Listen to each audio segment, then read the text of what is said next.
The gun was already pointed at his chest before Marcus even realized he had stopped breathing. Strange, isn't it? How quickly your lungs betray you when death is staring right between your ribs. The officer's hands did not tremble. Marcus's did. For a second he thought maybe this was a joke, some cruel prank ripped from a movie screen, but no one was laughing, least of all him. He was just walking home. That was the whole crime. Marcus James was 18, tall but wiry, with the quiet kind of presence that teachers used to call promising. His hoodie was white, though the hem was smudged with dirt from basketball practice. He had earbuds in, Kendrick murmuring in one ear, the world muffled in the other. And then the sirens, the blinding red-blue strobe that sliced the golden afternoon into shards. Tires screeched. 2 police officers jumped out, as though the universe itself had declared that this boy, this body, did not belong. Hands up. Don't move. The voice was sharp, panicked, the kind of tone that carried more fear than authority. Marcus froze, arms halfway raised, palms open. His brain screamed at him to comply, to not twitch, not breathe too hard, not even blink wrong. Because he knew. He had grown up knowing. Every black boy knew. The first officer had the gun trained on him. The second circled, one hand resting on his baton, eyes darting up and down Marcus's frame like a scanner searching for threat. Marcus wanted to shout that he had nothing, no weapon, no reason to be here except existing in his own skin. But the words strangled in his throat. He thought of his mother's voice. Always stay calm, Marcus. Don't give them a reason. But what if they didn't need one? A neighbor peeked out from behind lace curtains. A dog barked. The air smelled faintly of cut grass and fried chicken from the corner takeout place. Normal things, everyday things, but all of it warped under the weight of a gun barrel pressing time into a narrow tunnel. Where are you coming from? The officer barked. Marcus swallowed hard. Basketball practice, sir. At the rec center. The officer's lip curled. Don't get smart with me. What's in your pockets? Nothing but my phone and house keys. Take them out slowly. Slowly. Marcus obeyed, his fingers moving like they were underwater. He pulled the phone, the keys, held them out like offerings to a god who refused to be merciful. The officer's eyes flicked, distrustful. The second officer muttered, "He matches the description." Marcus's heart thudded against his ribs. Description of who? But he knew better than to ask. The golden light stretched longer shadows. Somewhere down the street, a mother called her child inside for dinner. The world continued, oblivious, while Marcus stood on the edge of becoming another statistic, another headline buried in outrage and hashtags. Hours earlier, he had been laughing. The gym was sweaty and echoing, sneakers squeaking against hardwood. He had scored 15 points, his best yet, and coach slapped him on the back. That's the hustle I want to see. His best friend Jamal grinned, tossing him a bottle of water. Life had felt normal then. Safe, even. But normal was fragile, a glass bubble too thin to survive the weight of suspicion. Now, as the barrel glinted inches from his chest, Marcus wondered if he would ever see his mother again. Her face flickered in his mind. Tired eyes, but strong, always strong.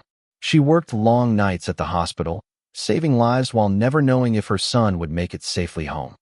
He wanted to see her one more time, to tell her he loved her, to say he was sorry if this was the last mistake walking while black that would cost him everything. Get on your knees, the officer ordered. Marcus hesitated.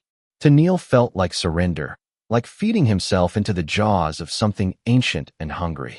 But to resist, even for a breath, might mean a bullet. He lowered himself, slowly, gravel digging into his skin. The neighbors shut their curtain. Silence thickened. The officer moved closer, the gun unwavering. What's your name? Marcus James, he said, voice trembling. The officer snorted. We'll see about that. What Marcus didn't know, what the officers certainly didn't know, was that his father was not just another man in the city. His father was the Attorney General of the United States. But Marcus had grown up away from that spotlight, raised by his mother after the marriage fractured. His father sent checks, sometimes letters, rarely calls. To the world, Marcus was just another boy in the wrong hoodie at the wrong time. But the truth would unravel soon, and when it did, the earth beneath all of them would shift. But in that moment, kneeling on cracked asphalt, he was just a target. The squad car radio crackled with chatter. Another officer's voice. Suspect last seen near Oakwood Plaza, male, black, gray hoodie. Marcus's head jerked up. Gray. His hoodie was white.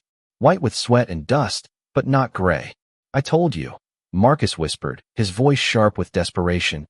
You've got the wrong guy. The officer tightened his grip on the gun. Shut up. Marcus felt something break inside him, not just fear, but rage. The quiet kind, heavy and simmering. The kind his mother always warned him to hide because it scared people more than shouting ever could.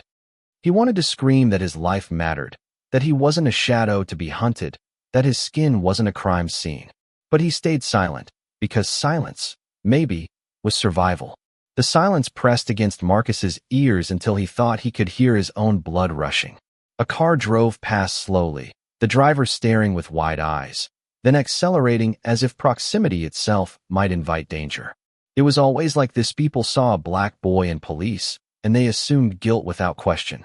The officer with the gun barked into his radio, possible suspect in custody. Standing by. The words echoed with a finality that made Marcus's stomach twist. Suspect. Custody. He wanted to shout, I'm not in custody, I'm being hunted, but his voice stuck like glue in his throat. The second officer crouched down, eyes narrowing. Empty your bag. Two don't have a bag, Marcus said softly. You think you're funny? The officer's tone dripped venom. Marcus shook his head quickly. No, sir. I swear, I don't have a bag. The cop leaned closer, close enough that Marcus could smell the coffee and cigarettes on his breath. You think I can't see it? You punks are all the same. You run, you hide, you lie. Marcus's jaw clenched so tight his teeth ached. He wanted to tell them to look again, to open their damn eyes, to see him for what he really was. Just a kid, tired from practice, hungry for dinner, desperate to live. But every second that gun hovered near his chest told him that words weren't currency here. Only power was. A crow cawed overhead, sharp and mocking. Marcus remembered reading once that crows never forget a face, that they passed down grudges for generations. Maybe the earth itself was watching, keeping tally of every injustice. Maybe someday it would settle the debt. The sirens returned, louder this time, another squad car pulling up with screeching tires. Two more officers spilled out, weapons at the ready. The street was filling with uniforms, as though one skinny teenager required an army. A voice barked, What do we got? Possible match, the first officer replied. He was in the area. The new arrival eyed Marcus with quick, practiced calculation. Description said gray hoodie. The words hung in the air. Everyone heard them. Marcus lifted his chin an inch, not enough to look defiant, but enough to say, see? I told you. The officer with the gun shifted uneasily. His finger twitched near the trigger. Well, he muttered, it looks gray to me. It wasn't gray. Not even close. The golden light washed over Marcus's hoodie, making it glow almost celestial. Dust and sweat stains couldn't erase the fact that it was white. Sir, Marcus said quietly, summoning every shred of courage left inside him. Please, call the rec center. My coach will tell you where I was. I didn't do anything. The officer sneered. Shut your mouth. But the hesitation was there now, a seed planted in doubt's soil. Then, like lightning splitting the sky, another voice rang out. Marcus. His head snapped toward the sound. Jamal was sprinting down the street, his backpack bouncing, eyes wide with horror. That's my boy. He didn't do anything. Stay back, an officer shouted, pointing a hand out to block him. Jamal stopped in his tracks, hands raised, chest heaving. You got the wrong guy. We were at practice together. He's not who you're looking for. The officers exchanged glances. The crowd of neighbors was growing, faces pressed to windows, phones starting to lift, cameras recording. Marcus's pulse quickened. Maybe, just maybe, the truth would crack through the wall of prejudice. But the officer with the gun only snarled. One more word, and you're next, kid. Jamal froze, fury etched across his face. His voice dropped to a trembling growl. You can't just kill him because you think he looks like somebody else. The word kill lingered, and the crowd behind curtains shifted. Murmurs spread. Phones rose higher. Evidence was being gathered. For the first time that day, Marcus felt the tiniest thread of protection, not from the badge, but from the people, from the witness of eyes that could not be erased. The standoff stretched until blue lights flickered again, but this time from an unmarked car that rolled in with quiet authority. The door opened. Out stepped a man in a dark suit, sunglasses glinting, posture straight as steel. The officers stiffened immediately. Stand down, the man ordered. His voice was calm, measured, the kind that belonged to someone used to being obeyed. Sir, I said stand down. The gun wavered, lowered reluctantly. Marcus exhaled for the first time in minutes, though his heart still pounded like a war drum. The suited man stepped closer, eyes fixed on Marcus. Then his voice softened, barely audible. Marcus. Marcus blinked, confusion flooding him. Do I know you? The man hesitated, removed his sunglasses. His eyes were sharp, weary, familiar in a way Marcus couldn't place. I'm your father. The words struck like thunder, echoing louder than the sirens. The officers stared, stunned. Jamal's jaw dropped. Marcus felt the ground tilt beneath him, reality splitting at the seams. My what? The man straightened, voice carrying now. This young man is my son, Marcus James, and I am the Attorney General of the United States. The silence that followed was seismic. The officers' faces drained of color. The crowd outside swelled, whispers racing like wildfire. The kid on his knees wasn't just another black boy, they had cornered the Attorney General's son. Every camera phone caught the moment, golden sunlight framing the scene in stark contrast to the ugliness unfolding. The first officer stumbled, words tumbling. We didn't know, that's the problem. The Attorney General snapped, his voice sharp as broken glass. You didn't know, and you didn't care. You saw a color, not a person, and you nearly murdered him for it. Marcus's throat burned. He wanted to scream, to cry, to collapse into the gravel. But all he could do was stare at the man claiming to be his father, the man whose absence had been a wound his whole life. And now here he was, stepping into the light only because a gun was pointed at his son's chest. Get up, Marcus, the Attorney General said, offering a hand. Marcus hesitated. His muscles trembled as he rose, but he did not take the hand. Not yet. The officers scrambled, stuttering apologies. Sir, we had a description. Sir, we thought you thought wrong. The Attorney General's voice carried the weight of law, of fury honed into precision. You'll answer for this. Every single one of you. The neighborhood buzzed with shock, phones still recording, children peeking from behind parents' legs. The golden light bathed Marcus in a glow that felt both surreal and cruel, as though the universe itself wanted this moment etched in memory forever.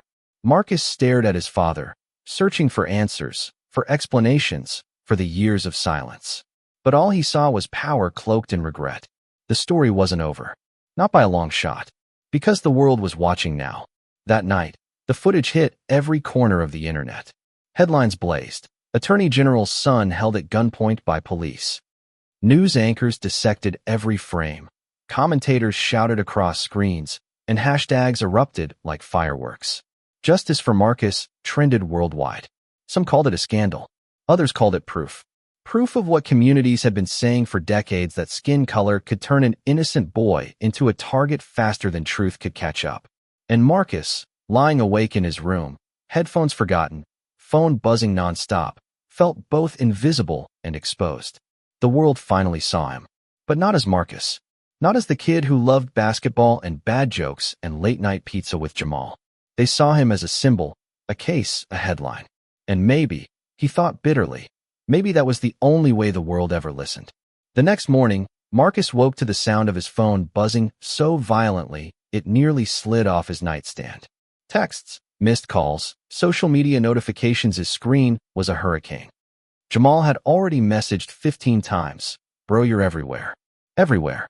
He sat up, rubbing his temples. His mother had left for an early shift at the hospital, leaving behind a sticky note on the fridge in her neat handwriting. Stay strong. I love you. We'll talk tonight. Stay strong.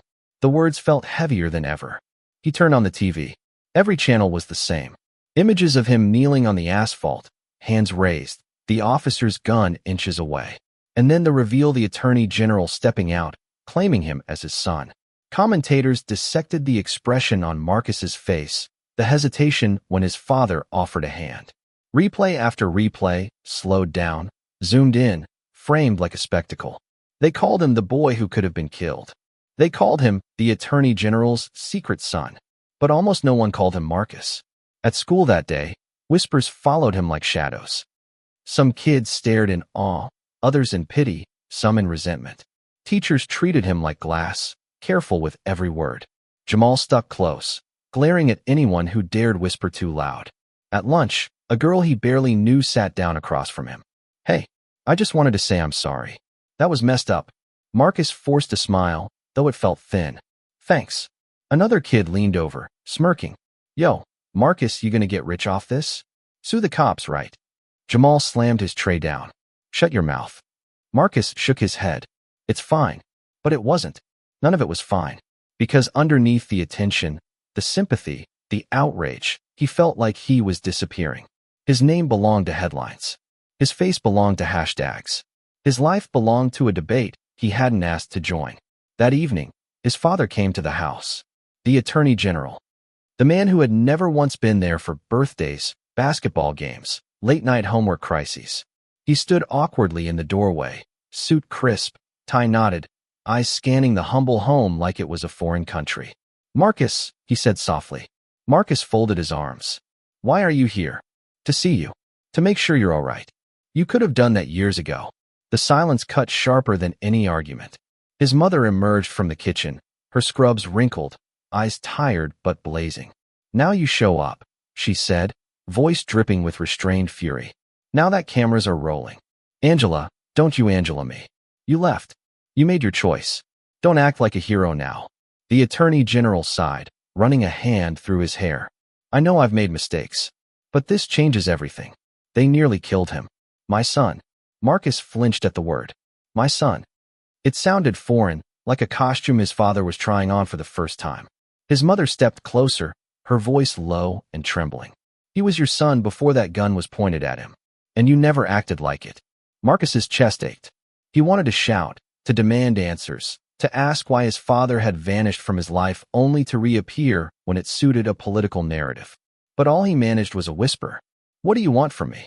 The Attorney General looked at him, eyes heavy. "I want to fight this. To fight for you. For justice." But Marcus wasn't sure if his father wanted justice or redemption. Within days, congressional hearings were announced. The Attorney General demanded an investigation into racial profiling and police misconduct. His fiery speeches filled screens, his words echoing across the nation. And always, Marcus's face appeared alongside his. The boy kneeling on asphalt had become the poster child of injustice. Journalists camped outside the house. Photographers snapped pictures when Marcus left for school. Activists requested interviews. College students painted murals of his silhouette with the words, "We see you," scrawled beneath. It should have felt empowering. But to Marcus, it felt suffocating. He lay awake at night, replaying the scene in his head, the glint of the gun, the officer's sneer, the way the world narrowed to a single heartbeat between life and death. And no matter how many times he told himself he had survived, part of him still knelt on that asphalt, waiting for the trigger to pull. One Saturday, Jamal dragged him to a community meeting at a local church. The sanctuary buzzed with voices, elders and teens and activists filling the pews.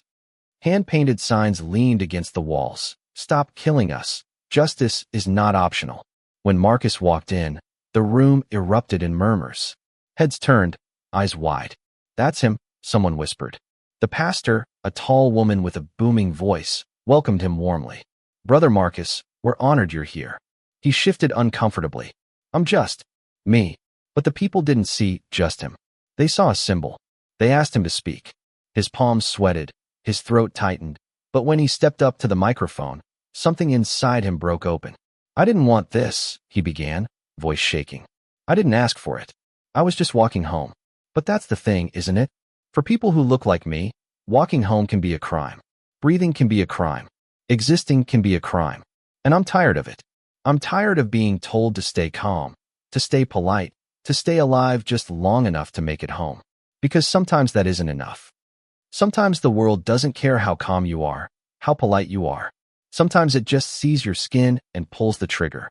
The room was silent, thick with tears and rage. Marcus's voice grew stronger. "I survived. But so many don't. And I don't want to just be a headline. I want to be part of the change. Because I don't want the next kid to wonder if today's the day he doesn't come home." Applause thundered. People stood, fists raised, voices chanting. For the first time since that day, Marcus felt something shift inside him. Not relief, not peace, but purpose. Meanwhile, pressure mounted on the police department. The officers involved were suspended pending investigation. Protesters marched through the city streets, chanting Marcus's name. Counter-protesters shouted back, insisting the police had only been doing their jobs. Cable news turned it into a circus. Some pundits painted Marcus as a hero. Others sneered, suggesting he had exaggerated, that he was only important because of who his father was. The Attorney General went on national television, eyes blazing. My son's life was nearly stolen because of systemic racism. And if it can happen to the Attorney General's son, it can happen to anyone. Enough is enough. The words resonated across the country. But to Marcus, they rang hollow. His father was fighting for justice now, but where had that fire been when Marcus was just another nameless black boy growing up without him? Late one night, Marcus sat on the porch steps, staring at the stars. His mother joined him, wrapping a blanket around his shoulders. "You did good today," she said softly. "At the church. I don't know if it matters." "It matters," she insisted. "You matter. Don't let them turn you into something you're not." Marcus swallowed hard. "I feel like I'm living someone else's life. Like I'm borrowed." His mother's hand squeezed his. "You're not borrowed. You're you. Marcus James. Not a headline. Not just someone's son. You." He leaned into her shoulder, tears burning his eyes. For a moment, in the quiet night, he felt like himself again. But the storm was only growing. Hearings loomed. The officers were preparing their defense. And the nation was splitting apart, some demanding accountability, others clinging to denial. And Marcus stood in the middle, his life both weapon and shield, his voice both burden and gift. The question haunted him as he drifted to sleep. Was he strong enough to carry it? The day of the hearing arrived like a storm swallowing the city whole. Streets around the courthouse filled with protesters, their chants echoing off concrete walls. Justice for Marcus. Justice for us all. Signs waved high, fists pumped in unison, voices uniting into a roar that carried blocks away. Counter-protesters shouted back, waving flags, accusing the crowd of disrespecting law enforcement. Police lined the sidewalks, tense, eyes darting. The air felt electric, charged with the possibility of both hope and chaos. Marcus sat inside the courthouse, suit and tie tugging at his throat, his mother's hand resting firm on his knee. Jamal sat behind him, refusing to be anywhere else. Across the aisle, the officers in question sat stiff, their lawyers whispering frantically. Cameras flashed as the Attorney General entered, towering in presence, his gaze sweeping across the room before landing briefly on Marcus. The hearing began. Senators spoke, some with fury, others with dismissal. The phrase systemic racism sparked heated debates, voices rising until the chamber felt more like a battlefield than a place of law. Then came the testimony. Marcus's name was called. His heart thudded, but he stood. He walked to the microphone, every step echoing in his skull. The cameras zoomed in, millions of eyes watching from living rooms across America. He cleared his throat. "My name is Marcus James. I'm 18 years old. A few weeks ago, I was walking home from basketball practice when police stopped me, aimed a gun at my chest, and told me to get on my knees." The silence was deafening. I wasn't carrying a weapon. I wasn't breaking any law. My only crime was being black, wearing a hoodie, and existing in a place they thought I didn't belong. His voice cracked, but he steadied it. That day, I thought I was going to die. And the truth is, if my father hadn't shown up, I probably would have. A ripple went through the chamber. The officers shifted uncomfortably. Marcus continued. "But here's what scares me most: it shouldn't take being the Attorney General's son to survive a traffic stop. It shouldn't take cameras, or crowds, or luck for someone to make it home alive. Because too many don't. Too many names become hashtags instead of memories. And I don't want to be a hashtag. I want to be a person." He paused, looking directly at the senators, the officers, the cameras. "I'm asking you to see me. To see us. To change the system so the next kid doesn't have to kneel on asphalt, staring down a gun, wondering if he's about to die for nothing." His voice wavered at the end, but the room erupted applause from some senators, murmurs from others, cheers from the gallery. His mother's eyes shone with tears. Jamal pumped his fist in the air. Marcus sat back down, chest heaving, feeling lighter and heavier all at once. The officers gave their testimonies, rehearsed and hollow. They spoke of procedure, of matching descriptions, of fear for their safety. Their words dripped with justification, not remorse. But the footage, the witness accounts, and Marcus's testimony had already painted the truth too vividly to erase. After hours of arguments, the committee adjourned. Outside, the world waited, buzzing with expectation. The Attorney General stood before the cameras. "This is bigger than my son. This is about every son, every daughter, every person who has been targeted not for what they've done, but for who they are. We will pursue justice, and we will not stop until the system changes." Reporters shouted questions, flashes popped, chants roared louder. Marcus stayed behind, slipping out the side door with Jamal and his mother. He was tired, soul tired, but a strange calm settled over him. For once, he had spoken, and the world had listened. Weeks passed. Investigations unfolded. 2 of the officers were fired. 1 faced criminal charges. The department announced sweeping reforms, though activists warned they were only baby steps. Protests continued, fueled not just by Marcus's case, but by countless others before and after. Marcus found himself invited to rallies, panels, interviews. He spoke at schools, churches, community centers. His words carried weight, not because of who his father was, but because of what he had lived. He was still just a teenager, still figuring out life, but his voice had become part of something bigger, a movement that refused to be silenced. One evening, after a long day of speeches, Marcus sat alone on the porch. The sun dipped low, spilling golden light across the street, the same light that had framed him the day of the incident. He closed his eyes, feeling its warmth. His father joined him quietly, sitting a few steps away. For a moment, neither spoke. The air between them was thick with history, regret, possibility. Finally, the Attorney General said, "I'm proud of you." Marcus opened his eyes, staring at the fading sky. "You don't get to say that. You weren't there." The words landed like stones, but they were true. His father sighed. "You're right. I failed you. I failed your mother. But I want to do better now. Not as the Attorney General. As your father." Marcus studied him, searching for sincerity. He didn't know if forgiveness was possible, at least not yet. But he nodded slowly. "Then show me. Don't just say it. Show me." The man nodded, accepting the challenge. For the first time, his eyes didn't carry power or politics. Just humanity. Months later, Marcus stood at another podium, this time at his high school graduation. His classmates cheered as he walked across the stage, diploma in hand. Cameras still flashed would never fully escape them, but in that moment, the spotlight felt different. He stepped to the microphone, valedictorian by the narrowest of margins, his voice steady as he looked out over his peers. "We've all been through a lot this year," he said. "We've seen the worst of the world, but we've also seen the best people standing up, speaking out, demanding change. And if I've learned anything, it's that silence is dangerous. Silence lets injustice grow, but our voices together can tear down walls."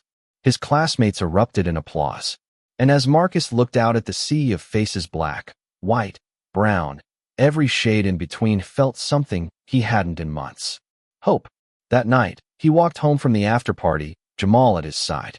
The streets were quiet, the air warm, the golden glow of streetlights bathing everything in peace.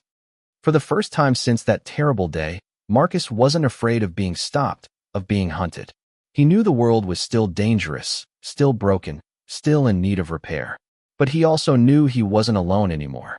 He glanced at Jamal, who grinned and nudged him. "You're famous, bro.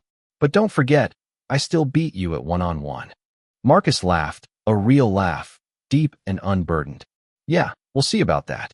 And in the golden night, 2 boys walked forward, not as symbols, not as headlines, but as themselves, carrying hope like a torch into the future.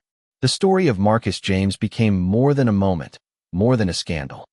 It became a reminder etched in the fabric of the nation that justice isn't about who your father is, but about who we choose to be together. And though the fight was far from over, Marcus had already won something far greater than headlines. He had won his voice. Thank you for listening. If you find it interesting, please like and subscribe to follow the next stories.